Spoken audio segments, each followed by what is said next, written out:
Yunus and গংদের বিচার হওয়া উচিত কয়েকটি কারণে। একটি, বঙ্গবন্ধু শেখ মুজিবুর রহমানের ৩২ নম্বর বাড়ি ভাঙচুর নিয়ে।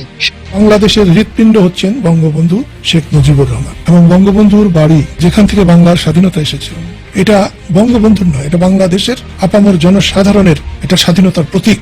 অধ্যাপক ইউনূসের যত ভূমিকাই থাকুক, বঙ্গবন্ধুর বাড়ি ধ্বংসের ব্যাপারে তিনি যে কলঙ্কিত হয়েছেন এটা হাজার বছরে আর বুঝতে পারবেন না। পুলিশের বিভিন্ন হত্যাকাণ্ড সম্পর্কে যে সমস্ত হত্যাকাণ্ডের বিচার করা হবে কিনা, আমাদের যে বিশেষ কমিটি গঠন করা হয়েছে সংসদীয়, এই অধ্যাদেশগুলো পরীক্ষা নিরীক্ষা করে রিপোর্ট প্রদানের জন্য এখানে মহান জাতীয় সংসদে উপস্থাপন করা হয়েছে। বিভিন্ন মামলা আদালতে আছে, সেগুলো ইনভেস্টিগেশন হচ্ছে। এটাই বর্তমান সুশাসনের, আইনের শাসনের ব্যবস্থা আমরা কায়েম করতে চাই।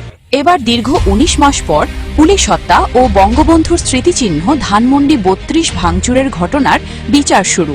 ধানমন্ডি ৩২ ভাঙচুরের ঘটনায় শেষ রক্ষা হল না ডক্টর ইউনূসের। এবার পুলিশ হত্যার বিচার নিয়ে সংসদে যা বললেন স্বরাষ্ট্রমন্ত্রী সালাউদ্দিন। জুলাই আন্দোলনের আগে এবং পরে ভুল নেতৃত্বে ছাত্র জনতার কঠিন আন্দোলনের মুখে তাদের রোষানলে পড়ে মারা যায় অসংখ্য নিরীহ পুলিশ সদস্য। এছাড়াও পুলিশ হত্যাকাণ্ডে অসংখ্য জুলাই যোদ্ধাদের অকপটে স্বীকারোক্তির পরেও পুলিশ হত্যার বিচার আটকে দেন ডক্টর মোহাম্মদ ইউনূস। কিন্তু নতুন সরকার আসার পর আবারও আলোচনায় পুলিশ হত্যার বিচার। পুলিশ হত্যার বিচার নিয়ে আইন শৃঙ্খলা বাহিনীর তৎপরতাও বেশ লক্ষ্য করা যাচ্ছে।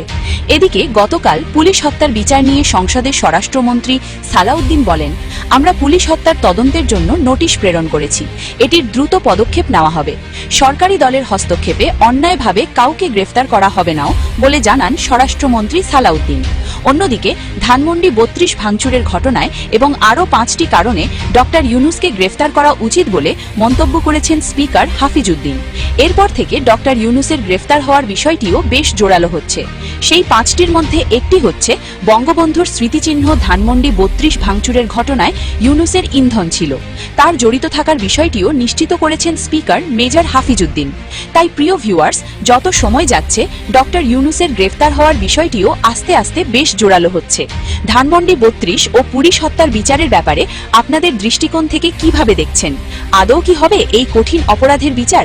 লাইক, কমেন্ট, শেয়ার করে জানিয়ে দিন আপনার মতামত। যদি মেট্রো রেলে আগুন না দেওয়া হতো, যদি পুলিশদেরকে না মারা হতো, তাহলে বিপ্লবটা এত সহজেই